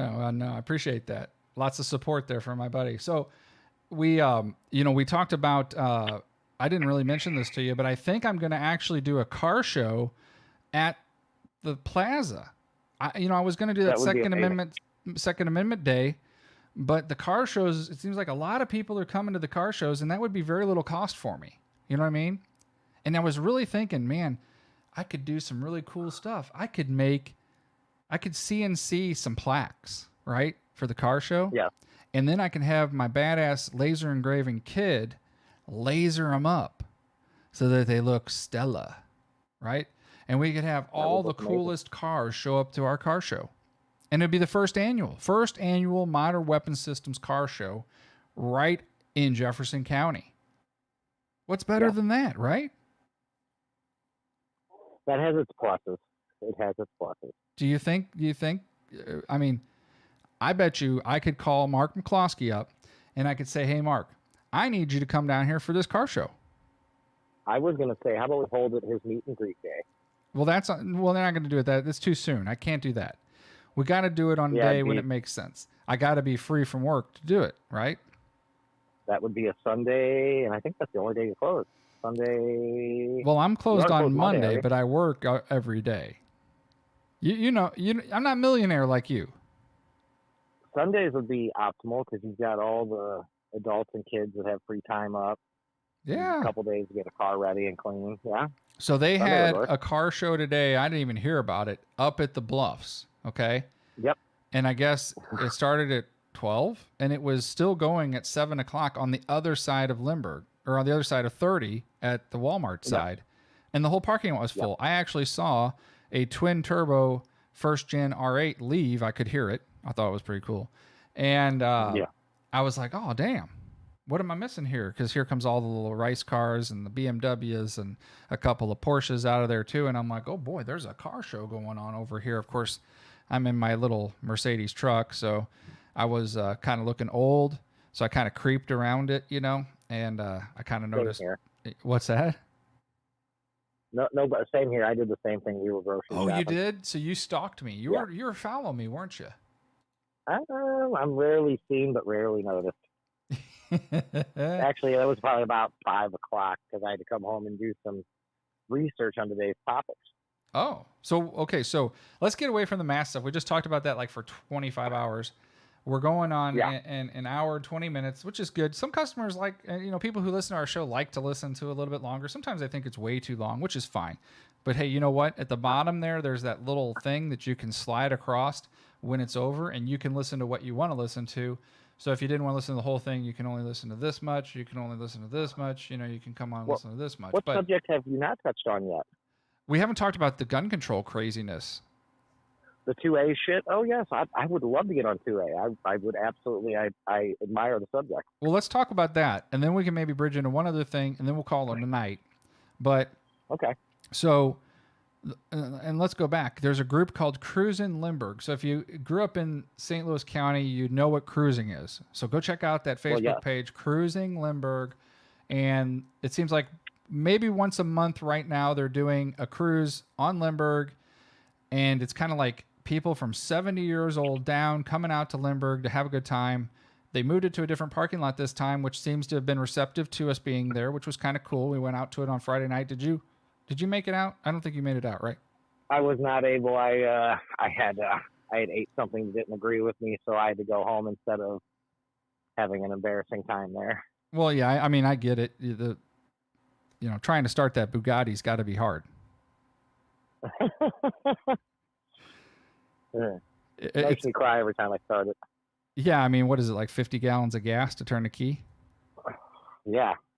And to get up there's another store. I pass everything but a gas station. And you're like, man, is anybody going to race me? Oh, Lordy. Anyway, so it was really cool this weekend, guys. And if you get a chance to check out their page, go on there, check it out. Jason is the one that started the group. Great guy. Used to go to Melville, and he's got a really big following of people. I think it's like 28 or 30,000 people on there. And it turns out that there's there's guys from back in the day that were like 50 back when I was a kid. And now, of course, I'm an old ass sumbitch. And then there's these guys that are out there that are like 60 to 75, 80 years old with their hot rods. And it's awesome. It is just really cool. Everybody last night was really calm and collective. Nobody did anything dumb. Well, I did a couple things dumb, but nobody caught me. But everybody else was really, really good. And the parking lot was chill. People were having a good time. My friends and I all went to dinner beforehand and had a great dinner. Great place to check out if you haven't been. It is called The Block in Webster Groves. It's very reasonable to eat, but it's fresh cooked food. It's real food. It's not this, thrown in a microwave, cooked up stuff. This is nice food. And it's very easily, I would say, the best selection for a restaurant that you can afford for a reasonable night out with your wife. So like if I went out with a wife, which I don't have, if you took your wife out, let's just say, you could eat for $50 if you didn't have drinks. I think that's an excellent meal. Don't you think that's a good price for a real dinner? That is. That's chef cooked. That's a really reasonable offer. Yeah. I mean, I just ate at this other place called Twisted Tree. It was like $120 for two people. It was retarded, So The Block, Webster Groves, definitely a nice place to have dinner with some friends or yourself. heck, go down there and get some food yourself. But they serve clean food. It's prepared on the spot, fresh there daily. There isn't any microwaving done. Check it out. It's good stuff. So we went there beforehand and had a great time. And I've been there, I think, about 6 times now. And I'd say it's one of my favorite places to go now. But going on, let's talk about this gun stuff. So Chipman, they're trying to get this nut job, arsonist, burned down Waco, stood in front of dead bodies and took pictures like a proud soldier in Vietnam or something, you know, after murdering off a whole bunch of people. And he was like so infatuated with the fact that he burned up kids and people that he took pictures and it was published, and they're still trying to get this nut job in there. This guy worked for Gabby Gifford's gun firm and essentially is insane. I mean, he thinks that no one should have a gun and that we're all a bunch of nut jobs and we're all going to kill everybody and that we don't need guns. So that's real dangerous, don't you think? Yes. He then, in the time of Waco, thought that everything he could do, which was overreach, because honestly, they were within their legal rights to manufacture with the licensings that they had, which is all filed with the federal government. Mm-hmm. And the guy is still around and still a sociopath. It's kind of disheartening that they keep people around. It's like keeping a bad employee around at a place. You're going to eventually turn the rest to crap. Well, and when you see this guy actually talk in public, he looks like a maniac. I mean, he just has this face that looks like he's crazy. You're not wrong there. This is the same kind of guy that would demonize any form of pushback. Heemeyer, Ruby Ridge. I mean, this is the kind of guy that lives for this kind of shit, to jump in the middle of it, and exactly what's been done in the past with overreach and what I want to call downright excessive, especially if you look at Waco. They did not burn that place down from within. No. And this guy wants to have any sort of hand in gun control. There's an effing coming somewhere from that one. It's insane. And so in the meantime, the federal government has just tried to reclassify receivers and say that basically anything that they want to constitute as a receiver frame that they can. Mm-hmm. So if you build a gun, you might have 5 or 6 parts that are receivers. So you'd have to do background checks on 5 or 6 parts, which you don't normally have to do today. And then they're also trying to classify that building a firearm at home is illegal and is against the federal law, which is nonsense because we've been building guns at home since the 1800s, 1700s. I mean, that was extremely common back in the day. So that's just insanity. And all this comes down to is control and disarming the people. They don't want anybody to have guns that they can't trace. They don't want anybody to have guns that they could have possibly machined at home themselves, which is completely legal. And they don't want you to be able to endure your freedom. Now, the problem with that is the Second Amendment's expressly clear that they don't have the right to make any of these laws or these nonsense rulings. So by executive order, they're going around Congress trying to, again, pass laws like the bump stock ban that was already overturned twice. And they're going to try to pass more. And one of these is the brace rule. And the brace rule affects 31 million people, they assume, at this point, because that's the approximate value of braces that have sold. And it's a big deal. And so one of the things I need you to do is go to the Firearm Policy Coalition and take links from there to sign and comment on these proposed rules. Because if you don't go there and do this, then they will possibly do these things without responding because nobody really cares, right? So you have to care. You have to do this. If you're a gun supporter or you have a firearm and you're concerned, you need to go to Firearm Policy Coalition, which is run by Adam Kraut. He's won many cases.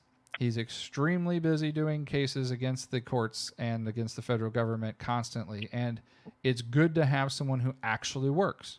Okay. Yeah. The other group is Gun Owners of America, which we've talked about. But it is important right now to go comment on those 2 separate issues, the receiver reclassification and the brace issue, and put a comment. Keep it clean, professional, and courteous. Do not cuss. Do not go off on them, and they must reply to you. So it ties them up in doing things like that prior to actually putting things forward. On top of that, it also gives Firearm Policy Coalition the nuts on paper of signatures from people and how many people this affects to go in front of the courts and say, look, we have 650,000 comments here from people who say this is unconstitutional, and this is a big deal. This isn't just 10 people, you know. This affects lots and lots of people. And what it's going to essentially do is anyone who owns a braced pistol, it's going to reclassify your braced pistol into a short-barreled rifle, which would be considered a NFA weapon at that point, which requires registration, providing the federal government your serial number, and giving your fingerprints, your picture, and all your information where that firearm's stored, which these guns are on the streets now and have no issues whatsoever. And yet all of a sudden we're going to be super concerned about having to restrict 31 million guns out there to an exemption that was in place for over 14 years that had no issues, and now all of a sudden they want to have issue with it. You are not wrong. And it's the way they do it is very clandestine. Well, yeah, they're bypassing Congress, which theoretically Congress has no right to do this anyway, but they're going to do it around Congress. But it's just the way they move. And I mean, yeah, they want to reclassify. They tried doing the same thing a year ago with the Q.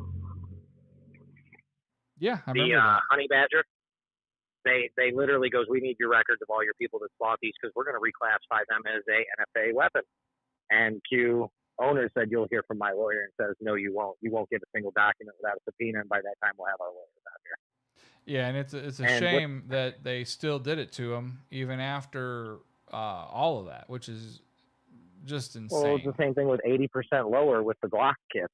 They did the same thing. They came in, I think it was on a Friday or a Monday, literally came strolling in. Here's your subpoena. Give me all your records of the owners that own these guns that you've sold these kits to over God knows what amount of time.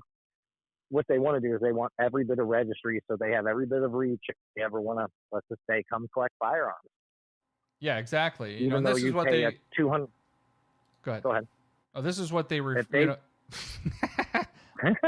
Okay, hold on. Let me just talk real quick. So this is what they classify. One of the people that commented asked, "Is this what they call ghost guns?" And yes, this is exactly what they're calling ghost guns, and it's a great tool. Like it's like an excellent way of advertising a scary thing, right? Because you become publicly aware that there's something called a ghost gun. Oh my gosh! Well, this is not a ghost gun. This is there is no getting around anything. I mean, if you're a legal owner of a firearm, you can own a firearm. You don't have to have a serial number or a background check. If you make the firearm, it's legal, right? And 80% lower. So we've had ghost guns since the 1800s and earlier. I mean, people were making guns at home. That was no big deal, right? So it is not a ghost gun. It's an unserialized firearm, which still is a firearm, and it still has the same features as every other firearm. There's nothing scary about it, except it doesn't have a serial number on it. What that matters? It doesn't if you're the original manufacturer of that gun. Now, if you sell the gun, by law, which is currently in place, you have to serialize that firearm, okay? If you do not serialize that firearm, then you are in violation of federal law, right? So you will be accountable if someone does shoot somebody with the gun that you sold them that wasn't marked properly before being sold. And the mark would mean that you put a serial number on it and you put a maker mark on it. So you say, Ian McFarland made that gun in Cedar Hill with serial number 111FU, right? And that would be a legally transferable firearm at that point. And when you record it on the next form, they know that firearm is manufactured by Ian McFarland because they have to put that in the make and model, right? So this whole idea of this isn't legal and it's super scary and it's dangerous is because people and technology have advanced to the point where it is easy to do this now in your home with basic tools and fixtures, and they're scared shitless that the fact that the people can make guns that they don't know about. Yep. But if you're lawful, it shouldn't matter, right? Exactly. But that's not what they think. It's scary. Okay. Now, it's in my opinion with the way that we've described this, and you've gone into great detail, that it's just another step of overreach that we have witnessed. And I want to go back a month and a half, maybe not even that if the statement was, if the American people ever wanted to go up against the U.S. government, it was going to take F-18s and nukes. Wrong. Oh yeah. I heard that. Biden said that. We're going to have to nuke yes, you. Yes, he did. Yeah, yes, but that's not what it would come down to. They want to know exactly how many armed civilians are out there and how much they have. California right now, you have to show an ID and a piece of mail just to get ammo. Yeah. A couple other states are the same way. California is just very, very damning. Ooh, they're damaged. It's a woman with daddy issues and red flags all over the place is what that is. Sorry if anybody out there takes offense to that, but you can eat a bowl of alphabet soup and choke on the D. Wow. It's just damning that you can see all this, and a lot of times you can't do anything about it, but there are, like you said, there's channels. The Gun Owners Coalition, the GOA, a lot of them, and it's clandestine because they give you no warning, just like a zoning commission in your area. One day you'll see a sign of the property come up, and it's gone the next day. Yeah. One day only they show a sign, and you go in, and it's the same way. There's nothing online you can find about it. You literally have to do some digging or just be concerned enough to find it. Well, and that's the big problem people don't understand is, you know, all these people have been under the understanding that this is okay, right? And No. Hold on. They think that it's okay. And the problem is that it's not okay because it's complete and total overreach, right? And so you have a continuous overreach of the government into your rights that eventually, if you don't do something, you have no rights, right? And so that's where we're kind of at today. You know, when I was at Mark Peklowski's thing, I made it real clear, you know, the NRA has allowed the movement forward of continually giving away their rights for negotiation. And if people don't know, the NRA is responsible for a large majority of the gun bills passed through Congress they wrote or were co-authors of. So I don't support the NRA in any way, shape, or form anymore because it seems like all they do is fund LaPierre's business ventures in his pocket, which is very nationally known now. And they can't get him out of there because they've made it to where it's no longer an organization run by the people. It's now run by a corporation who's in charge. And it's just made it so bad that we don't even want to be affiliated with them. Like I have to pay for a membership to join my local club to go shooting, and there's no option. And it's ridiculous because it's like I don't want to spend the money supporting anything with them at all, because when bump stocks got banned, they were like, hell yeah, we're good with bump stocks being banned. This is the greatest thing since sliced bread. But when they stood there and passed Hughes' amendment back in 1986, they told the people that the next year we're going to come back and we're going to overturn this. But if we let this go today, we'll get the right to conceal carry easier. So let's give up our rights to own machine guns for concealed carry. You see the trade-off? Well, guess what? 40 years later, we still don't have machine guns. Why? Because the NRA says that it's okay, and we're good with it. And that, to me, guys, is I do not support the NRA whatsoever anymore because of it. If you think that infringing upon your rights is an okay thing to give for a little over here, you're the biggest fool in this world. Because that is not how it ever works. Giving an inch never gets anything but a mile. So the more you give, the less you'll end up with. And eventually you'll have nothing to give. And you can look at these other countries that have done that and look at what they're at today. Australia, perfect example. Australia lost. They used to have the right to own single-shot ARs, and now they can no longer own single-shot ARs. Why? Because they're too scary. Even though they're exactly the same as their bolt actions that they had. The next thing that'll happen is they won't even be able to own a bolt action anymore. And then they'll take their knives, just like they did in Europe. And it's a vicious cycle that's been going on for years. And unfortunately, people continue to fall for it. So let's not fall for it here, guys. Let's push that line back 30 years. Let's push it back 40 years. Let's push it back 100 years. If you want to change, we have to start fighting back. And we have to start pushing that line back. So if you got $5 to give to FBC, you have $5 to give to Gun Owners America. Those are two organizations that I would love you to support more than any other organization out there, because they actually fight for you, and you can see what they've actually done and the progress that they've made over the last 10 years, unlike other organizations. So that's my 2 cents on that. Yeah, I think you said it. Yeah. Oh, I had to name drop that. So what else is going on? They got the Arizona audit. It looks like there's a lot of fraud. They won't give any of the stuff up. I really haven't read anything else, but I bet you, here's my bet, okay?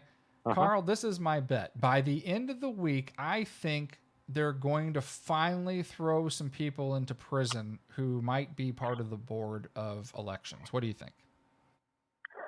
I believe there will be some people indicted.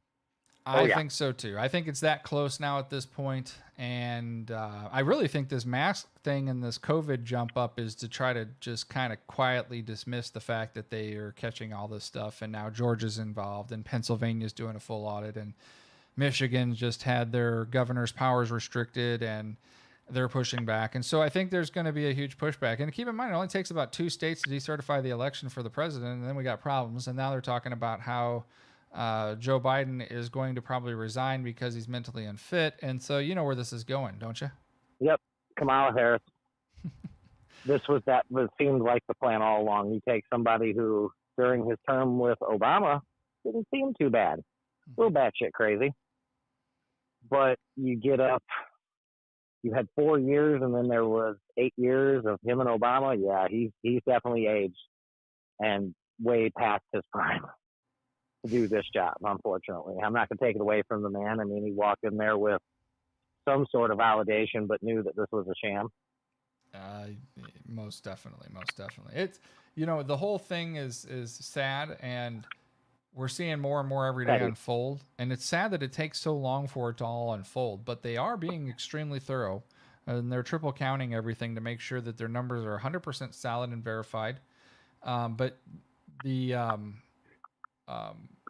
Jovan, who's the guy who created the QRC code, who's part of the team that developed the way to test and verify all this stuff, has already said that the amount of fake ballots that were printed improperly, which would cause adjudication, which means that the ballot is rejected by the machine, pushed out, and then hand counted, was retarded. It was like more than 70% of the ballots. Okay, that's huge. Yeah. And they talked about this thing where they were talking about Sharpie markers and why Sharpie markers were suddenly asked to be used. And now they're figuring out that was because it would also cause the machine to kick these ballots out, because it would see that the ballots bled through to the other side, which caused it to force it into an error mode. And I think they came out with a number of 77% of ballots fed through the machine came back with an error. So that means that 77% of the ballots were handed off to somebody who then could go recreate the ballot on a new piece of paper with a different marking, right? But they're supposed to retain the original ballot. And in retaining the original ballot and making the new ballot, it's supposed to be adjudicated, which means that it's recreated to be readable by someone who verified it by hand. And guess what? That is the game. They did that so much that there's now also something like 150,000 ballots in Arizona's Maricopa County that have no trace of where they came from, and they're generated from nowhere, and they have no documents to source them. So essentially, they're fraudulent ballots, they believe, because they have no envelopes or any retaining of where they came from. And it was reported that these ballots were unfolded, and now they're finding that box had been opened, and that those boxes were in fact tampered with, and that there's no chain of custody notes on any of that stuff. So it's a very weird, very, very weird situation, but it's good that people are paying attention, and it's good that people are asking the questions and checking this stuff out now. And I think that we're going to hear one of the biggest surprises in the next week of how bad this really is and how big of a cover-up this is. It'll be interesting to watch it unfold. I think so. Absolutely. Anything else you want to? I think that's awesome. I mean, the amount of when they start looking like you said, where you have to retain, it's kind of like redoing a test because two people's tests look too much the same. And then all of a sudden, the fraudulent one raised through, but where's the original fraudulent one? I mean, you'd have to know that using a Sharpie on one of these would bleed through. Anybody that's ever used one on a piece of paper knows it bleeds through. Mm-hmm. That was the name of the game, was we can create a new one when it throws an error code, just an error code out of the machine. Absolutely. To our liking. So it'll be interesting to see. Oh yeah, definitely, definitely. I think some indictments coming, and I mean, what do you think our timeline is here on Joe? What do you think?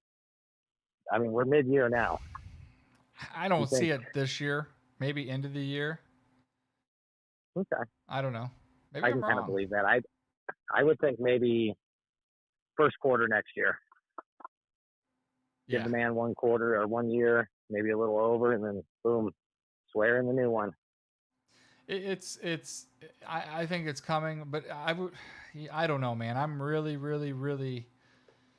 I'm curious what happens in the midterms. Midterms coming up, man, are going to be a turnover for everything. They're brutal. They're going to be brutal. I think because a lot of these states are not going to use machines, it's going to be unreal brutal. And I think it's going to be so unreal brutal that like California's going to even have problems because some of these counties will say, we're not using machines. We're going to count all this stuff.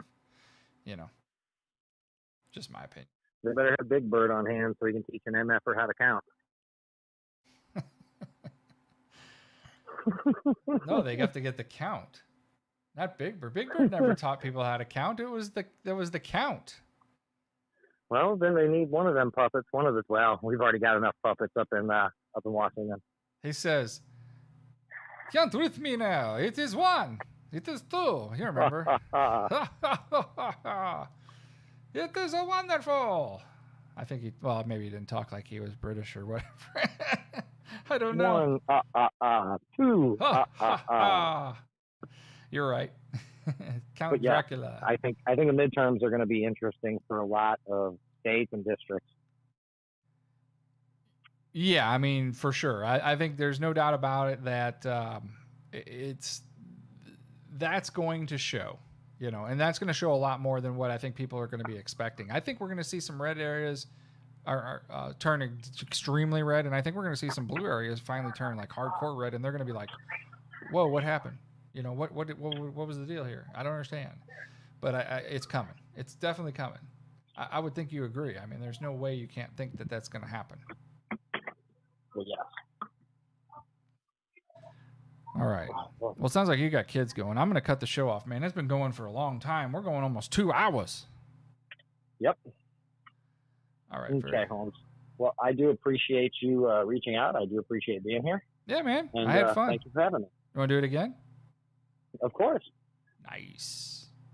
So I'm going to play your exit. I'm going to play your exit song. Ready? I love it. I just love it. It's so fitting. Ready?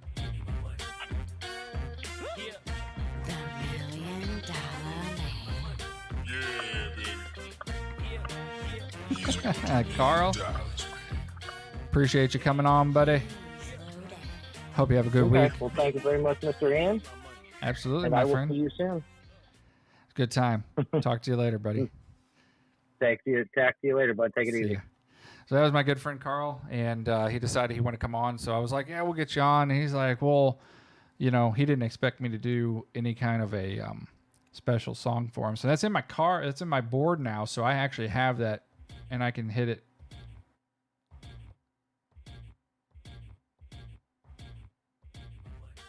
Anytime I want.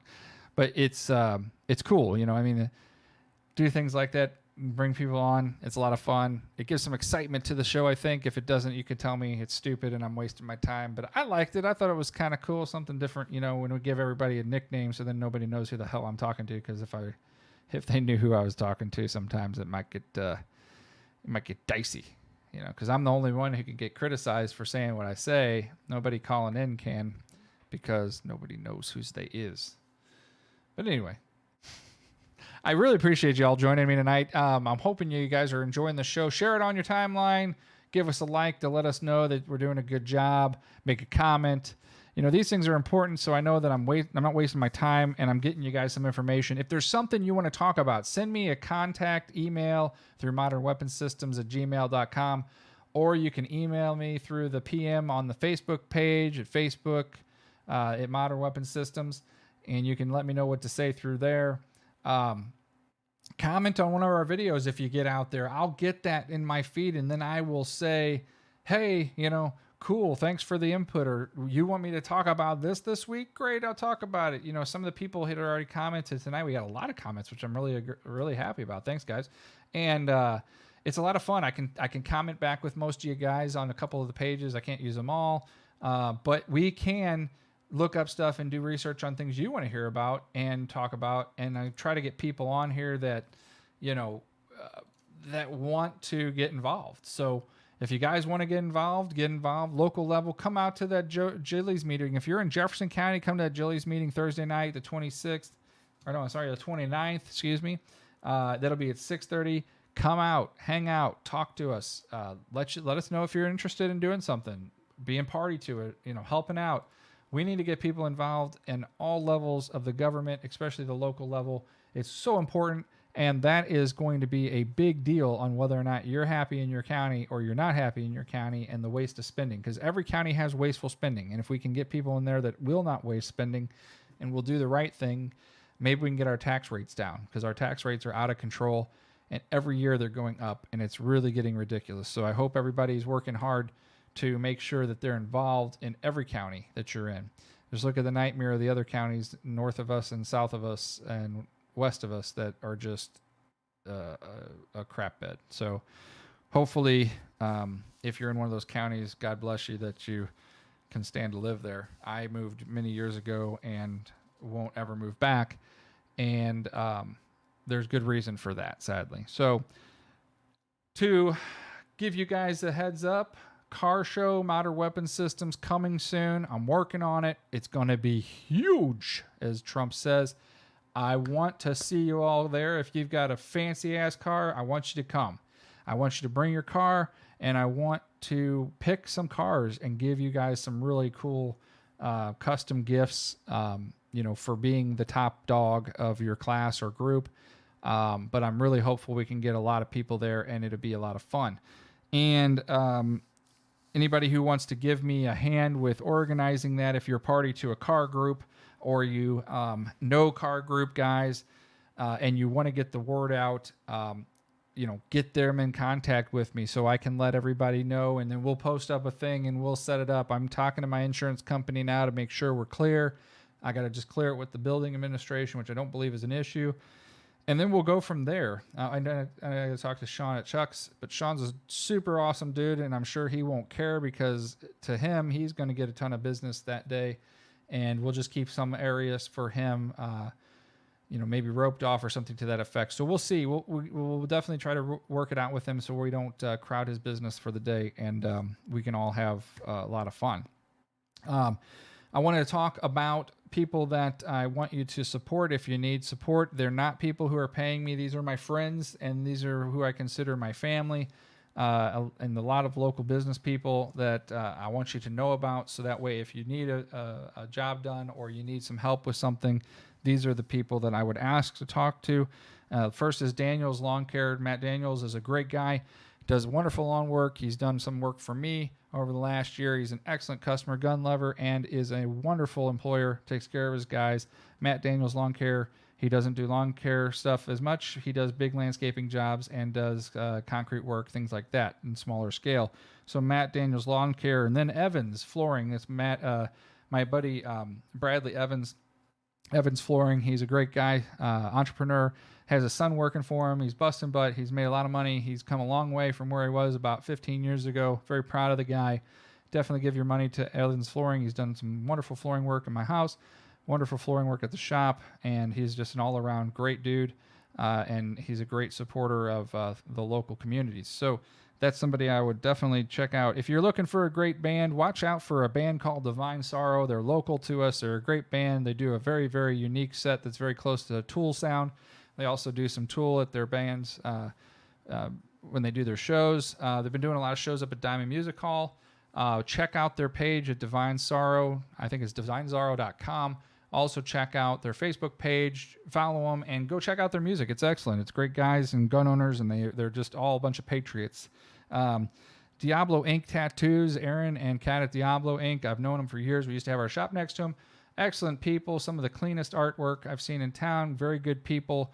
Very clean cut and super smart people. Not the druggy tattoo people that are giving tattoos a bad name. There's also a lot of other people out there that are very good. But I think Kat and Aaron are some of the best in our county of Jefferson County. So give them a check over there at Coach Light Plaza. And that's Diablo Inc. off of High Ridge Boulevard. And that's Diablo Inc. Tattoo. Anthony Sansone, Omega Fencing. Anthony started this company approximately about a year ago. He's doing really well. It's working out for him. He was really scared to start his own business. He did it, and he and his girlfriend, his girl, are doing wonderful. They're really having a good time. They're making a lot of progress and headway, and he is a wonderful fencing guy. So if you need a fence or a gate or any kind of deal like that put up, contact him. He's excellent, quick, fast, and fair. And that's Anthony Sansone at Omega Fencing Solutions. And then, of course, I've talked about it, Chuck's Boots. Sean at Chuck's Boots is awesome. He's bought several guns from us. Excellent freedom person. Go buy some boots, go buy some pants, a hat, and a cowboy belt, and come on down and then visit us and buy some guns at Modern Weapon Systems. And guys, I really appreciate all your support. God bless you. Put God first in your life and make sure that you keep your things straight and you do it right. Everybody have a nice night and God bless. We'll see you next week on Sunday. Take care. Over.